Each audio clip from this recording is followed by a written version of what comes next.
여러분들, 교회에서 선포되는 한 좋은 소식이 있으니 그것을 바로 복음이라고 합니다.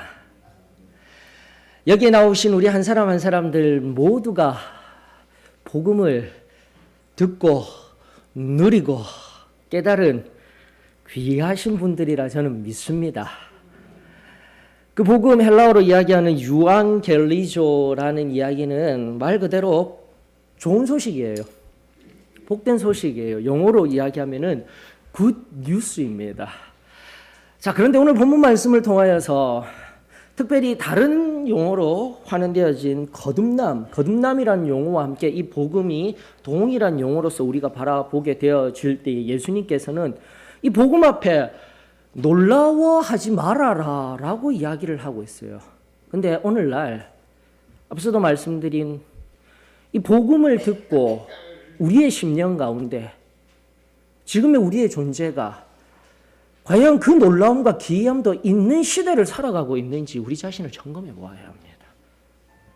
하나님 앞에 예배드린다 하면서도, 하나님의 존전 앞에 나왔다 하면서도, 그 전날에 특별히 우리 교회 안에서는 체험적인 신앙을 통하여서 뚜렷이 우리 아버지를 만난 그 놀라운 은혜가 있음에도 불구하고 우리의 심령에 다시금 이 예배를 통한 하나님의 만져주심, 하나님의 그 음성에 들려주심, 그리고 성령 하나님이 내 안에 찾아오셔서 지금도 좌정하시며 하늘문을 여시며 내어주신 그 은혜가 메마른 자리에 있다라면 우리는 오늘 오히려 예수님의 이 말씀 앞에 귀 기울이며 먼저 복음에 관한 우리 마음에, 우리 영혼에 놀라운 감격이 있어야 할 줄로 저는 믿습니다.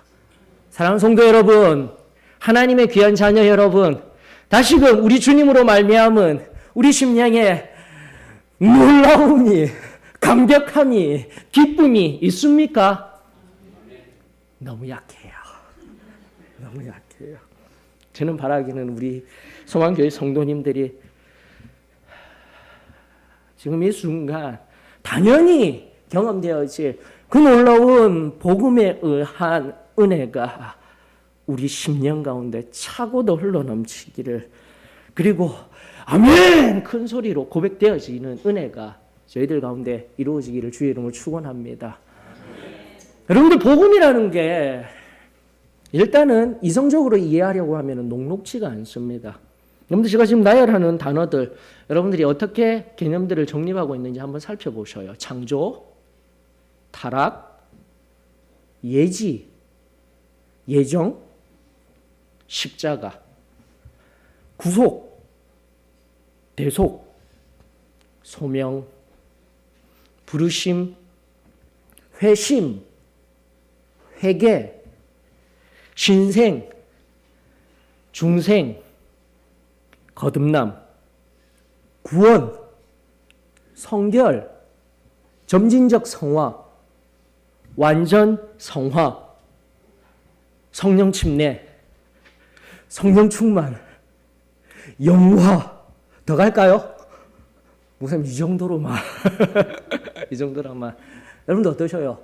이 복음, 그리고 여기에 있는 우리 모든 성도님들 지금 40년, 30년, 50년 신앙생활을 하면서도 저런 용어가 있었어? 저런 단어가 있었어? 그냥 예수 잘 믿고 교회 잘 다니고 예배 잘 드리고 살면 안 돼? 살면 안 돼? 어떠셔요? 지금 이야기한 그냥 잘 믿고 그냥 잘 살고 그런데 앞선 단어들 나열한 것과 같이 그런 단어들에 대한 개념이 잘 정립되어져 있는 그런 상태. 조금 더 들어가 볼까요, 여러분들? 구원이라는 영역에 있어서도 순간적이고 주관적인 시점상의 구원이 있습니다라는 정의와 포괄적이고 객관적인 시간성 안에 구원이 있습니다라고 하였을 때 여러분들은 구원 그리고 여타한 용어들을 어떻게 생각하고 정의 내리고 계십니까? 사랑하는 성도 여러분, 아니 하나님의 자녀 여러분, 저는 이러한 용어들, 이러한 개념들, 그것들이 이성적으로, 합리적으로 잘 설명되어지는 시간이 이 시간이 아닌 줄로 압니다. 바로 이 모든 용어들을 내가 온전히 이해하기 위해서 제일 처음 필요한 하나의 것이 있으니 그 하나가 무엇인지 우리 그것을 꼭 붙들어서 오늘 말씀을 통하여서 내 심령이 하나님 앞에 새롭게 회복되어져. 제가 제 설교를 들으면서요, 가장 많이 사용하는 부사가 하나 있더라고요. 다시금, 다시금, 다시금. 왜 하나님께서 이 부족한 종을 통하여서 다시금이라는 용어를 끊임없이 내뱉도록 하실까요? 필요하기 때문인 거예요. 내가 옛적 과거 속에서 한 번의 은혜로 만족하며 지금의 신앙함이 어떠한지, 구원받은 영원한 생명을 누릴 하나님의 자녀로서 지금의 삶이 어떠한지 다시금 뒤돌아보며 다시금 하나님의 그 풍성한 은혜 안에 거하며 다시금 온전한 승리의 삶을 살아가는 은혜가 저와 여러분들에게 충만히 이루어지기를 주의 이름으로 축원합니다. 여러분들, 복음은요, 놀라움과 기이함의 시작이 있어야만 합니다. 아멘이십니까? 워낙 옛적에 받은 놀라움과 기이함이라 이 정의가 새롭지 않은 것만 같아요. 아니, 그러나 이 정의가 반드시 지금 현재 안에서도 늘 새로워야 된다라고 외쳤던 것이 바로 이 재단의 복음의 정의입니다, 여러분들. 과거의 어떠한 시점으로 놀라움과 기이함으로 둘러싸인 그 복음이 아니라 오늘도 하나님의 존전 앞에서 하나님의 은혜의 풍성함에서 다시금 나를 믿으시고 나의 부패하였던 그 죄악된 심령들 다 없이 하여 주시고 하나님의 자녀로서 이 땅을 살아가게 하고 있는 지금의 내 모습이 얼마나 놀라운 것입니까? 얼마나 기이한 것입니까? 엄밀하게 아주 간단하게 신학적으로 자연인 곧 예수 그리스도를 몰랐다라는 사람들을 의미합니다. 세상 사람들이라는 것은 이미 말씀드린 바와 같이 아직 예수 그리스도를 모르는 그들이라고 정의를 내려야 돼요. 그러므로 그들에게도 복음이 필요한 거예요. 우리와 전혀 다를 바 없는 하나님이 사랑하는 사람인 줄로 저는 믿습니다. 그러나 정말 예수 그리스도의 은혜를 경험하지 못하고 죄로 인하여서 분폐되어진 날 때부터 죄인 되어졌던 그 자연인이 예수 그리스도를 믿고 변화되어져서 지금도 이 시간 예배드린다는 것은 엄청난 놀라움이에요, 여러분들. 이걸 깨달아야 되는 거예요. 아주 당연하고 단순한 논리인 거예요, 여러분들. 사랑하는 성도 여러분, 그 놀랍고 기이한 은혜가 오늘도 이 예배를 통하여서 우리 심령 가운데 가득가득 채워지기를 주의 이름으로 축원합니다. 니고데모에게 있어서는요, 우리가 잘 아는 3장의 이 말씀을 하나하나 살펴보게 되면 니고데모에게 있어서는 바로 이렇듯 우리 가운데 주어진 하나님의 자녀로서 주어진 놀라움과 기이함이 아니라 엉뚱한 놀라움과 기이함 속에서 진리를, 구원을, 거듭남을 찾고자 하는 모습을 우리는 말씀을 통하여서 깨달아야 하는 거예요, 여러분들. 요한복음 3장 3절로부터 4절의 말씀에 의하면 이미 언젠가 한번 요한복음 3장 이 말씀 16절을 근거로 하여서 우리가 잘 알고 있는 16절을 근거로 하여서 복음에 관해서 한번 강의를 해드렸을 때 이 3장 1절로부터 이해하기 위해서는 앞선 2장의 13절로부터 25절까지의 배경이 있어야 합니다. 왜 니고데모가 그 밤에 찾아왔는지 하나님의 말씀을 통하여서 단편적으로 니고데모라는 사람이 그냥 찾아온 게 아니에요. 또 성경은 말하듯 니고데모 한 사람만 찾아온 것이 아니라 우리들이라고 하여서 다수가 찾아온 것을 또 성경을 통하여서 알아야 되는 겁니다.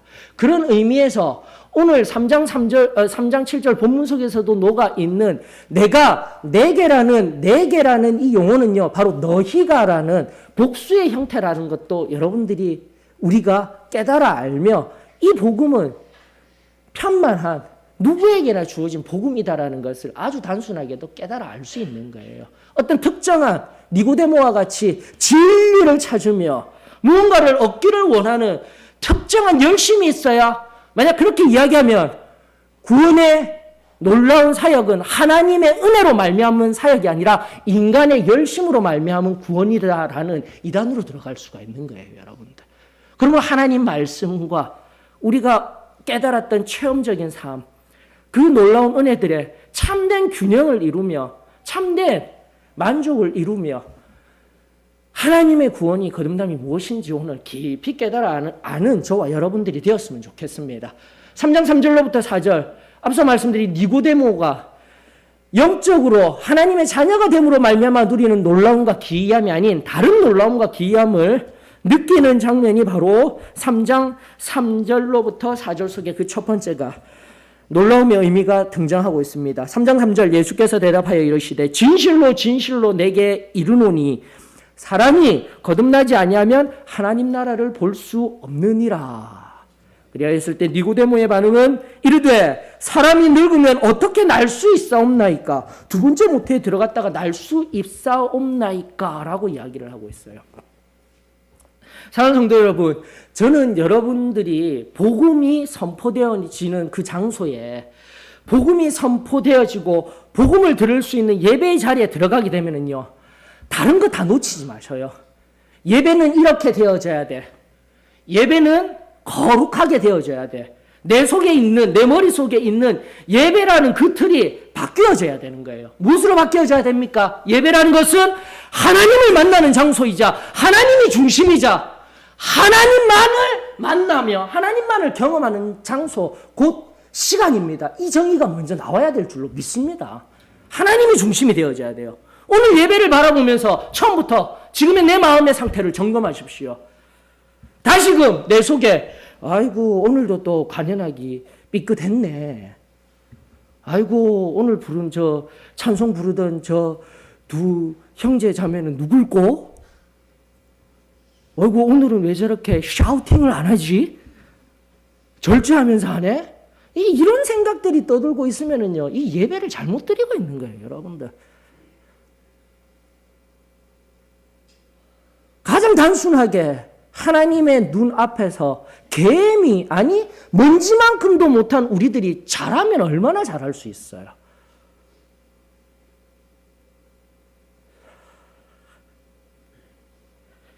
지금 이 시간 그 하나님의 거룩하고 존전한 하나님 앞에 내 심령이 지금 겸손하게 다 깨어진 자리에서 하나님만을 바라보고 있지 아니하면 우리는 여기에 와 있으나 엄밀히 말해 하나님의 성전 뜰 문 앞도 밟지 못하고 그저 왔다가 하나님 안녕하세요 그 문 앞에서 외치고 그저 나아가는 자리에밖에 없음을 우리는 깨달아야 합니다. 다시금 예배의 중심이자 예배의 초점은 지금 이 시간을 인도하고 지금 이 시간이 진행되어지는 그 시간선 속에 보이는, 눈에 보이는 잡다한 것들이 아니라 그것은 2차적인 문제예요. 필요 없는 것들이 아니라 2차적인 문제로서 지금 이 예배를 통하여서 내가 간절히 하나님 앞에 구하여야 할 것은 하나님을 만나기를 원합니다.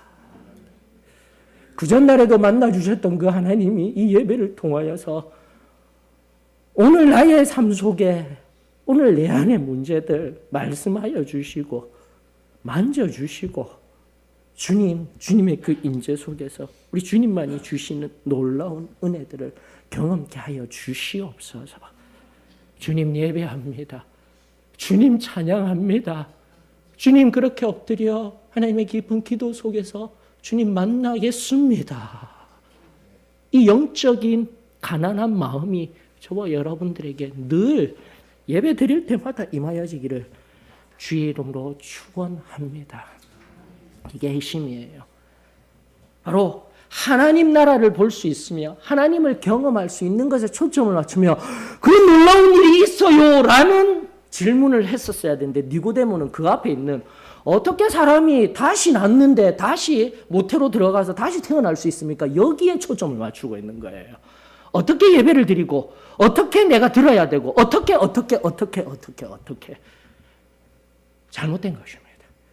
다시 한 번 더 이 예배 위에 가장 단순하게 온전히 하나님에게만 초점을 맞추며 그 하나님이 모두가 부족한, 모두가 연약한 우리 한 사람 한 사람을 통하여서 지금의 시간들을 통하여서 우리에게 무엇을 하고 계시는지 사실은 그 놀라운 은혜와 음성의 역사가, 만지심의 역사가 저와 여러분들에게 임하여지기를 원합니다. 가장 간단한 논증 방법을 우리 가지십시다.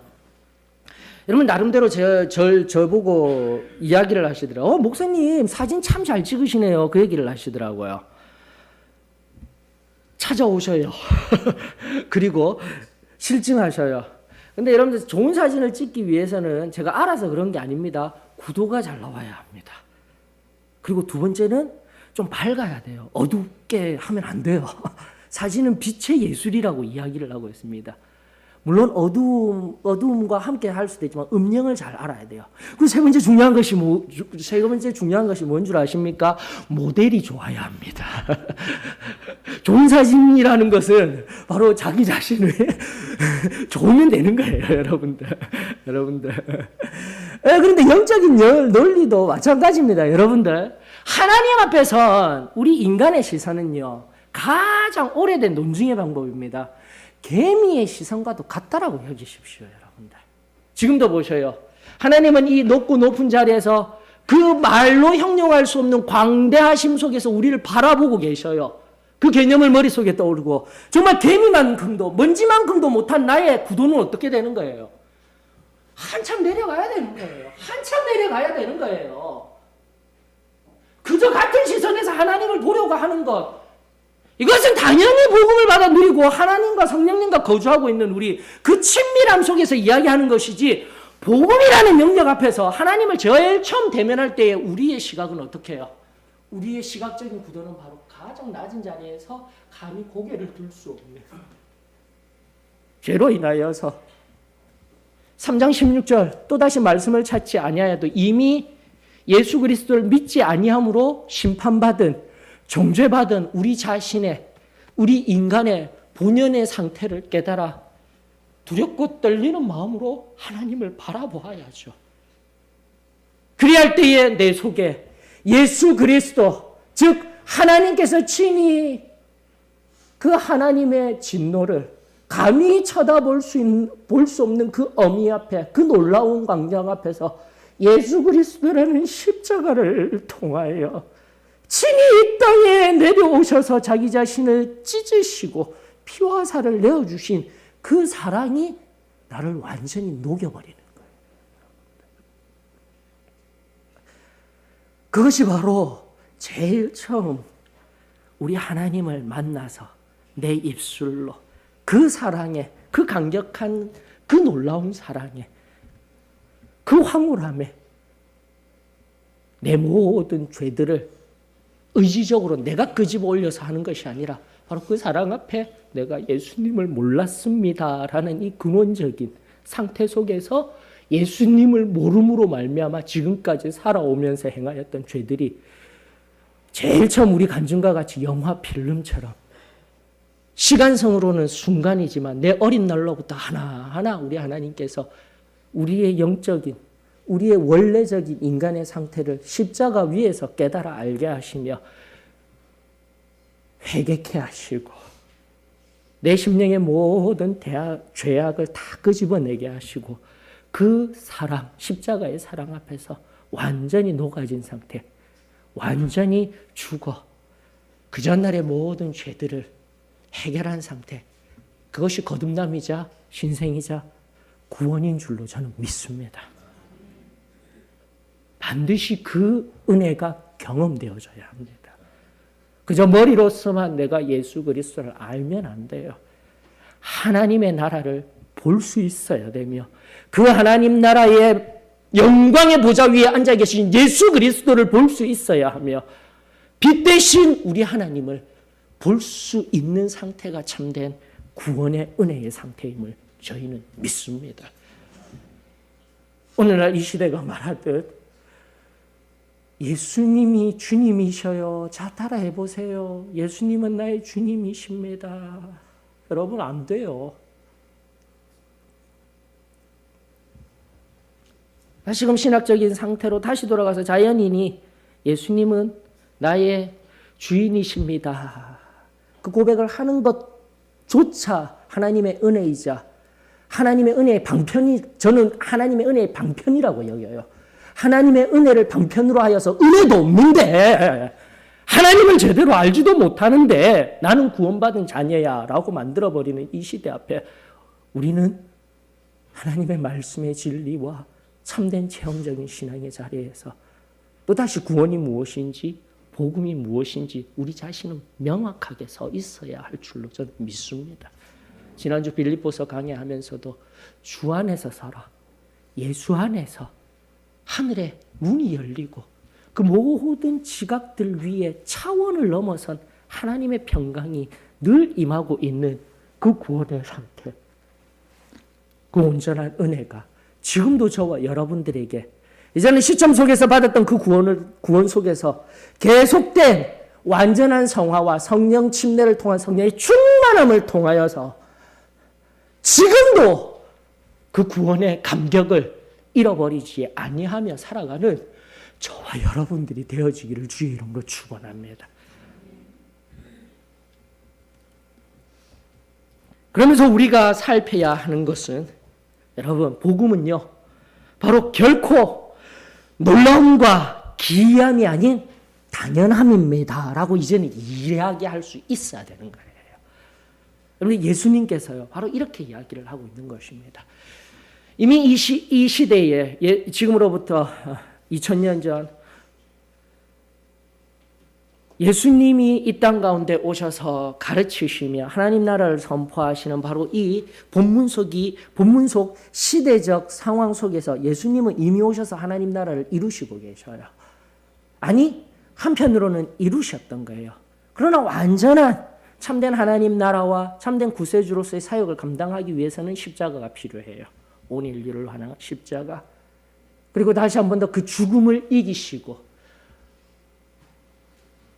우리가 생각할 수 있는 어떠한 악과 관련된 모든 개념들을 다 이기시고 죽음조차도 이기시고 다시 한 번 더 살아 승천하신 예수 그리스도가 나의 주님이시되라는 십자가의 대속과 죽음을 이기시고 부활하신 사건과 지금도 승천하셔서 하나님 나라의 참된 왕이심을 그것을 온전히 믿고 나아가는 우리 위에 다시 한 번 더 복음의 놀라움과 기이함은 당연한 겁니다, 여러분들.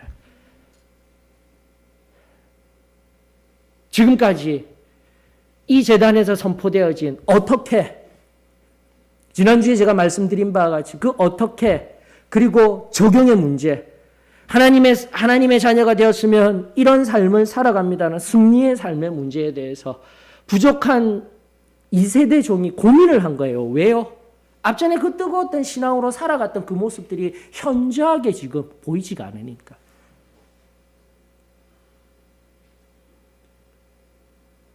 나이가 들어서 시간이 많이 흘러서 당연히 경험되어져야 할 하나님 앞에 그 놀라운 은혜들이 지금 경험되어지지 아니하고 있다는 것은 이단적인 사상인 거예요. 지금도 당연히 경험되어지고 당연히 성령 하나님과 동행하며 당연히 그 은혜의 충만함 속에서 내 걸음을 걸어 나아갈 수 있습니다. 다른 여타한 생물학적인 우리의 문제들 아니요 엄밀히 그 모든 지금 너무 힘들어서 시간을 지나 보니까 여러 가지 상황들이 아니에요. 바로 사단이 옛적에 우리 원죄조차도 말끔히 씻어내고 성령으로 충만하게 하여 주었던 그 과거 성속에서 내가 다른 용어는 필요 없어요. 나태해져서 그런 겁니다, 여러분들. 교회가 역사 속에서 원죄에 대한 특성을 발견해낸 교만, 허영, 탐욕, 여러 가지 문제들 중에 하나가 바로 나태라는 거예요. 게으름이라는 거예요. 여러분들 영적인 게으름이 어느 순간 이 하나님의 심령의 도성에 찾아와 지금 그 나태함들이 우리가 하나님 앞에 당연히 경험되어져야 할 그 은혜들을 경험되지 못하게 하고 있으며 하나님을 부르짖지 아니하게 하고 있으며 아니, 오늘도 세상과 분명히 구별되어져서 물과 기름과 같이 존재는 물이 있고 기름이 있으되 물과 기름처럼 있으되 그게 바로 세상에 있는다라는 의미예요. 그러나 뚜렷이 구별된 삶을 살아가는 저와 여러분들이 되어져야 하는데 술에 술 탄 듯 물에 술 탄 듯 세상 속에서 살아가는 것 수도원적인 신앙이 아닙니다라는 그 명제하에 다시 한 번 더 은혜의 방편 아래 그리고 내 안에 스며든 나태로 인하여서 하나님을 진정으로 섬기며 그 하나님이 주시는 하나님 나라의 그 풍성한 삶을 누리지도 못한 채 그저 고다진 심령으로 살아가고 있다라면 오늘 다시금 우리는 이 복음의 선포 앞에 지금도 우리 주님이 주시는 놀라움과 기이함에 제가 시편 42편 찾지 않을 거예요. 시편 42편에 보면 놀라운 말씀들이 있어요. 42편, 46편. 그 속에 여호와 하나님으로 인한 기이하고 놀라운 일이 어찌된 일이뇨 하면서 외쳤던 그 시편 기자의 그 진정한 고백과 같이 날마다 하나님 앞에서 그 은혜를 체험하며 나아가는 우리 소망교회 성도들이 되어지기를 주의 이름으로 축원합니다. 여러분들 잘 보셔요. 이제는 조금 성경 7절 한번 보십시다. 7절 오늘 본문 말씀 속에서요. 내가 내게 거듭나야 하겠다 하는 말을 놀랍게 여기지 말아라 라고 얘기하고 있어요. 즉 그런 놀라움들 거듭난다 다시 들어가서 난다. 물론 이 거듭남이란 용어의 해설이 따라옴으로 말미암아 이 거듭남의 의미가 무엇인지를 우리는 명확히 알고 있습니다. 그러나 원래 원문적으로는요 조금 고민을 해보아야 하는 용어입니다. 바로 여기 거듭나다라는 원어적인 의미는 겟네테나이 아노텐이라는 용어예요. 다시 한 번 더 말씀드립니다. 겟네테나이 겟나우라는 나타라는 이 겟나우가 수동태가 되어진 거예요. 그러니까 내가 놓은 것이 아니라 태어나다라는 의미가 되는 겁니다. 그러면서 아노텐이라는 용어가 등장하는데 원래 이 용어가요. 다시 again이라는 용어가 아니라 from above라는 용어 위로부터라는 용어예요, 여러분들. 이러면은 전혀 다른 용어가 됩니다. 거듭남이라는 용어는 다시 한번 헬라어 용법 속에서요. 물론 앞서도 하나님의 자녀가 됨으로써 누리는 정말 그 하나님 주시는 은혜 속에의 그 놀라움과 경이가 아니라 니고데모에게 의해서는 어떻게 사람이 다시 들어갔다가 다시 나올 수 있습니까? 다시 날 수 있습니까?의 고민을 하였지만 지금 7절의 말씀의 의미는요. 이렇게 거듭나야 했다라고 물론 맥락적으로 우리가 이해를 하게 되면은 내가 앞에 했던 거듭나야 된다라고 하겠지만 7절은요. 바꿔야 돼요. 위로부터 태어나야 한다라는 것을 기이 여기지 말라 이렇게 해야 되는 거예요. 여러분들. 한 단순한 예로 친구들끼리 이야기를 합니다. 나는 말이야 태어날 때 저기 우리 민진이 얘기하면은 부산에 있는 구세군 산부인과에서 태어났어. 그러면서 자신은 굉장히 자랑스럽게 해요. 나는 부산 사람이야 이렇게 얘기를 해요. 걔에게 있어서는 자랑거리가 되어집니다. 근데 서울에 사는 친구들은 안 그렇잖아요. 나는 서울 삼성병원이라는 커다란 곳에서 태어났어 이러면서 자랑하죠. 근데 한 친구가 곰곰이 듣더니만 이렇게 이야기를 나는 배에서 태어났는데 이렇게 얘기를 해요. 그러던 친구들이 놀라는 거. 오, 그 배에는 무슨 의료 장비도 있었고, 우와 무슨 크루즈 좋은 배에서 태어났구나. 와 너 진짜 최고다 이러고 있는데 그 아이가 하는 말이 엄마 배에서. 이게 바로 우리가 지금 말씀을 바라볼 때 좀 주의 깊게 바라보아야 할 거예요. 그 아이에게서는 엄마 배에서 배에서 태어났다잖아요. 지금도 마찬가지예요, 여러분들. 이 말씀을 이 구원에 관한 이 엄밀한 말씀의 의미들이 있는 이 상황 속에서 이 말씀들이 얼마나 우리가 주의 깊게 살피지 않냐면은 거듭남이래. 엄밀히 얘기하면 거듭남이란 용어보다 원래 헬라어적인 하나님께서 그 헬라어를 통해서 불어넣으셨던 그 숨결의 의미는 다시 한 번 더 말씀드립니다. 위로부터 나야 하는 거예요. 다시 태어난다라는 의미보다도 더 확고한 언어. 그래서 이야기를 하는 거예요. 예수님께서 8절에 바람이 임의로 불매 내가 그 소리는 들어도 어디서 와서 어디로 가는지 알지 못하나니 성령으로 난 사람도 다 그러하니라. 위로부터 성령을 통하여서 내가 나게 된 그 영적인 상태를 의미하고 있는 거예요. 우리는 거듭남을 다시 재정의해야 되는 겁니다. 다시는 그저 교회 오지 아니하던 삶이 교회에 발걸음하였다, 이것으로 나는 거듭난 사람, 하나님의 자녀 아닙니다. 다시금 위로부터 임하는 그 성령으로 말미암아 내가 완전히 뒤바뀌어진 새로운 피조물이 구원받은 하나님의 자녀임을 저는 믿습니다.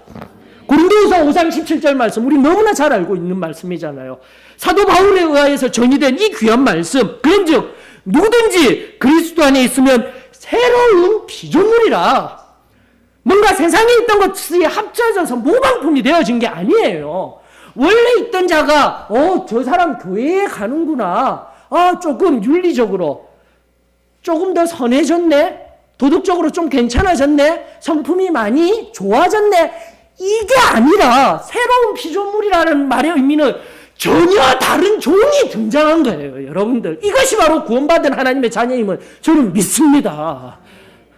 새로워져야 돼요.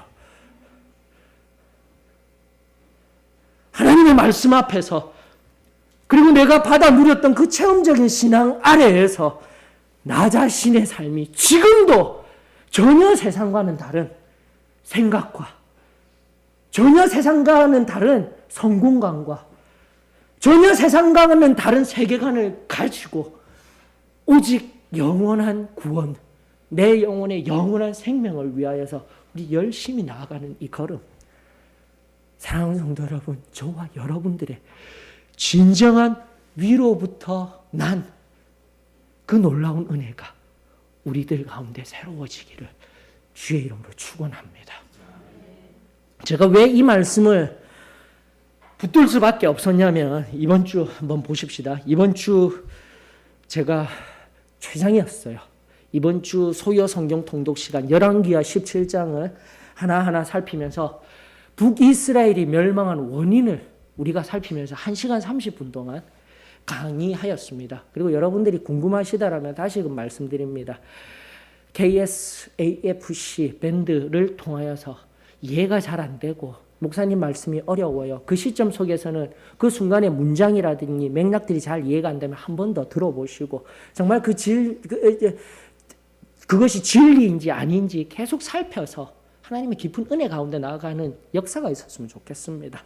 열왕기하 17장을 바라보면서요, 이 북이스라엘이 멸망당한 것도 문제였지만은 다시금 회복되어지는 가운데 속에서도 유대인들이 예수님 당시에 이미 BC라는 것은 BC 722년에 멸망 후 이야기를 다루고 있기 때문에 예수님 오시기 전에요.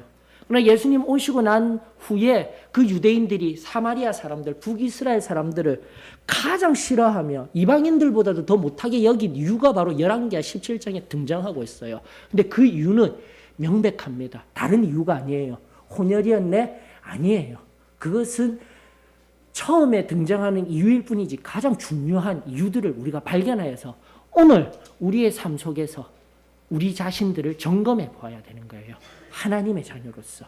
자, 열왕기하 17장 우리 한번 보십시다. 열왕기하 17장 28절에 보게 되면은요,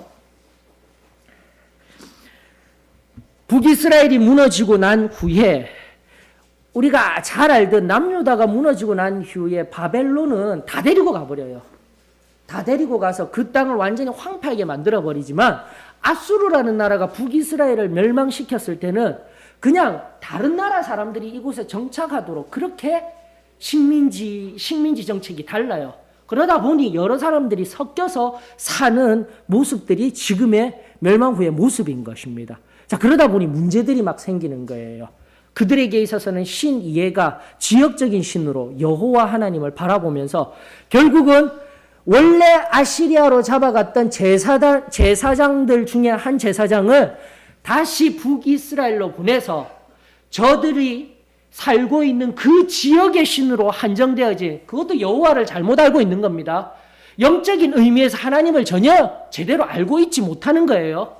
그런 이해 속에서 제사장이 가서 무엇을 했냐면 성경은 이렇게 이야기를 하고 있습니다. 28절, 이에 사마리아에서 사로잡혀간 제사장 중 한 사람이 와서 베델에 살며 백성에게 어떻게 여호와 경외할지를 가르쳤더라라는 거예요. 자, 오늘 요한복음 3장과 함께 중복되는 부사 하나가, 관계의 부사 하나가 바로 어떻게 해요, 여러분들. 여러분들 복음은요, 어떻게가 먼저 나오면 안 되는 거예요. 이걸 명확하게 깨달아야 됩니다. 어떻게 예배를 드리고 어떻게 신앙생활을 하고 그것이 계속 강조되어지다 보면은 어디로 흘러가게 되냐면 율법주의로 흘러가게 되어 있는 거예요. 발견하셔야 돼요. 그럼 제일 처음 무엇이 필요합니까? 바로 존재론적이에요. 이 28절에 의하면은 제사장이 가서 무엇을 먼저 가르쳤어야 했냐면 여호와 하나님이 어떠한 분이신지를 먼저 가르쳤어야 되는 거예요. 지금도 동일해요. 나는 지금 신앙생활을 하면서 어떻게 하나님을 섬길까? 한편으로는 맞는 이야기 같지만 순서가 잘못되어져 있어요. 지금 어떻게 신앙생활을 할 것인가? 그것은 아예 없어야 될 항목이 아니라고 하였습니다. 2차적인 문제예요. 제일 처음 지금 필요한 분은 여호와 하나님이 어떠한 분이십니까? 그리고 그분이 어떠한 분이신지를 내가 만나서 알아야 되는 거예요. 그게 우선이 되어지지 아니하면은 예배 드린다고 신앙생활 한다고 계속 와봤자 나에게는 말씀도 들리지 아니하여. 믿음이 없는 상태에서 어떻게 문제만 다 가고 있다 보니 바로 북이스라엘의 패망. 자, 이제 눈으로 한번 보십시다. 29절로부터 33절의 끔찍한 일, 사마리아 패망 이후에 끔찍한 일이 바로 일어나게 되는 겁니다. 보십시다. 그러나 각 민족이 열왕기하 17장 29절입니다. 각기 자기의 신상들을 만들어 사마리아 사람이 지은 여러 상당들의 두대, 각 민족이 자기들이 거주한 성읍에서 그렇게 하여 바벨론 사람들은 스꽃 분옷을 만들었고 굿 사람들은 네르가를 만들었고 하맛 사람들은 아시마를 만들었고 아와 사람들은 니파스와 다르닥을 만들었고 스발로아임 사람들은 그 자녀를 불살라 그들의 신 아드람멜렉과 아남멜렉에게 드렸으며 그들이 또 여호와를 경외하여 자기 중에서 사람을 산당의 제사장으로 택하여 그 산당들에서 자기를 위하여 제사를 드리게 하니라. 33절 다 같이 읽습니다. 시작. 이와 같이 그들이 여호와도 경외하고 또한 어디서부터 옮겨왔든지 그 민족의 풍속대로 자기의 신들도 섬겼더라. 사랑하는 성도 여러분, 바로 이것이 핵심입니다. 오늘 교회 안에 그리고 하나님의 자녀로서 오늘 이 순간 이 예배를 통하여서 우리가 점검해야 할 것은 진정한 여호와 하나님이 어떤 분이신지, 그리고 바로 사도의 신앙 소망교회에서 내가 경험하였던 예수 그리스도가 어떠한 분이신지, 그리고 지금도 동일하게 그 전날 은혜 받았을 때뿐만 아니라 지금도 운행하시며 잃어버린 한 영혼을 찾으시며 그 가난한 마음으로 엎드려 그 심령을 찢기를 원하시는 그 영혼 위에 만지시며 역사하시기를 원하시는 성령 하나님, 성삼위일체의 하나님이 어떠한 분이신지 먼저 알아 그분만을 경외하여야 할 줄로 믿습니다. 어느 순간 내 삶에 내가 마음대로 제사장 세웠어요. 어느 순간 내 삶 속에 그 거룩한 하나님을 경험하고서 그분은 압니다. 여호와를 경외한다고 하였어요. 이들도. 그럼에도 불구하고 내 마음대로 내 신들을 만들어서 살고 있는 오늘 나 자신을 발견할 수 있다면 우리는 철저하게 오늘 그 모든 우상들을 깨뜨려야 합니다. 여호와 하나님을 먼저 아는 것, 그분이 십자가에서 무슨 일을 행하셨는지 우리의 심령 가운데 다시금 하늘문이 열리고 그 은혜가 임하게 되어지게 될 때 어떻게의 문제? 우리 안에 지금도 서로 상대적인 문제로 갑론을박하고 있는 문제 다 사라지게 될 줄로 저는 믿습니다. 하나 되게 하시는 성령의 역사가 그분이 우리를 이끄시며 이 시대에 꼭 필요한 당신의 구원의 등대로서 이 시대 가운데 참된 소금의 역할로서 사용하게 하실 소망교회가 바로 우리 하나님을, 우리 예수님을 새롭게 만나 또다시 그분의 거룩한 임재 아래 거하게 되는 그 심령의 은혜가 우리들에게 이루어지게 될 때 놀라운 일이, 참된 새로운 부흥의 역사가 또 사용합니다. 다시금 일어나게 될 줄로 저는 믿습니다. 내가 이해하였다고 깨달았다고 지금 기도가 되어지지 않습니다. 우리는 또다시 고백하여야 합니다. 성령님, 은혜가 필요합니다. 내가 기도하는 것이 아닙니다. 내가 예배드리는 것이 아닙니다. 제발 그 마음을, 내 안에 높아진 내 마음을 다 무릎 꿇게 하며 오늘 아버지께서 나에게 말씀하여 주시옵소서. 제가 듣겠습니다. 그 단 하나의 진정한 고백만으로도 그 놀라운 은혜가 일어나게 될 줄로 믿습니다. 우리 다 같이 366자 부르시면서 깊은 은혜 속에 새롭게 일어서는 우리 소망교회가 되어지기를 축원합니다. 다 같이 일어나셔서 찬송가 366장입니다.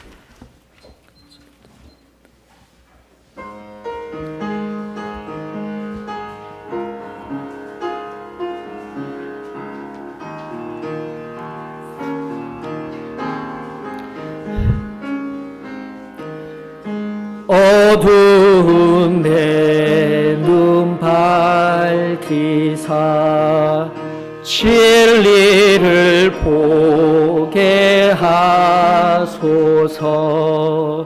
진리의 열쇠 내려주사 참빛을 찾게 하소서. 깊으신 뜻을 알고자 엎드려 기다리오니 내 눈을 뜨게 하소서.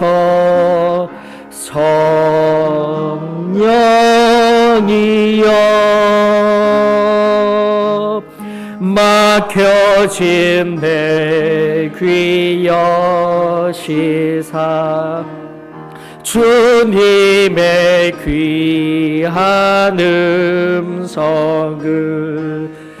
이 귀로 밝히 들을 때에 내 기쁨 한량 없겠네. 깊으신 뜻을 알고자 엎드려 기다리오니 내 귀를 열어주소서.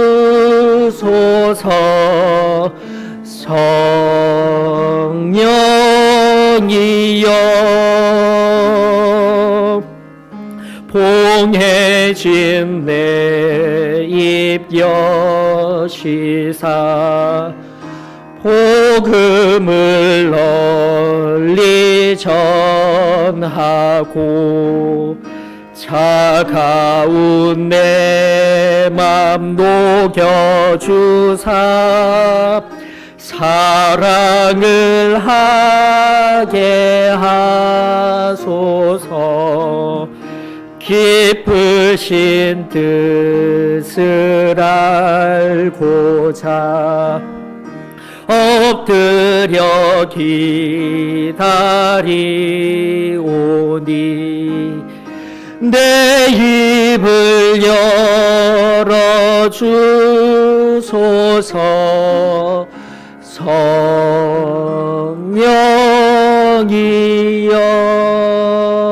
성령이여 지금도 성령께서 신이 찾아오셔서 우리 영혼의 상태 우리 주님께서 더 잘 아십니다. 신이 말씀하여 주시고 다시금 위로부터 새로 태어나는 그 은혜가 오늘 우리들 가운데 한 심령 이루어지게 하여 주시옵소서. 다시 어느 순간 내 심령 가운데 침투한 게으름의 역사가 주님 내 모든 하나님 앞으로 나아가는 발걸음을 막고 있지는 아니한지 겸손히 살피게 하여 주시옵시고, 주님의 그 깊은 은혜의 존전 아래 나아갑니다. 은혜가 필요합니다. 그 정직한 고백이 오늘 여기에 무릎 꿇은 한 심령의 깊은 곳으로부터 흘러나오게 하여 주시옵소서. 주님이 만지십니다. 그 피 묻은 손의 역사가 오늘도 이루어지리이다. 사랑 많으신 예수님의 이름으로 기도합니다.